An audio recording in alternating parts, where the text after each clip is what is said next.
un eix europeu d'alta capacitat, E09, destinat a unir Barcelona, Tolosa i París a través de la línia més recta possible. Per tant, estalviant 150-200 quilòmetres respecte al trajecte tradicional.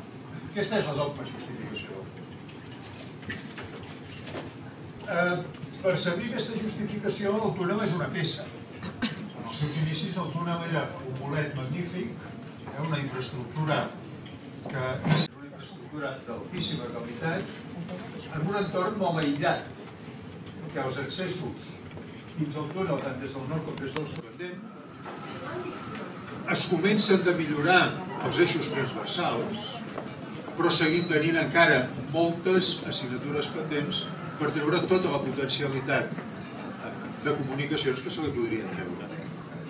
Desdoblar des de Berga fins a Bagà, millorar els accessos des del nord, és a dir, continuar amb el desdoblament que en aquest moment deu estar a Tarascon baixant des de Toulouse, arribant fins a la frontera, variant de Puigcerdà, túnel de Puigmarens, i si totes les coses van com haurien d'anar, doncs acabar desdoblant el túnel del Cadí si algun dia fa falta.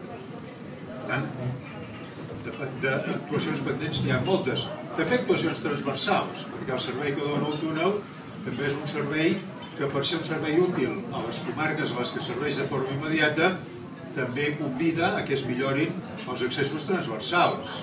Les comunicacions de Berga amb Solsona, amb el Ripollès, tant en Campdevànol com a les Lloses, etc. Trànsits.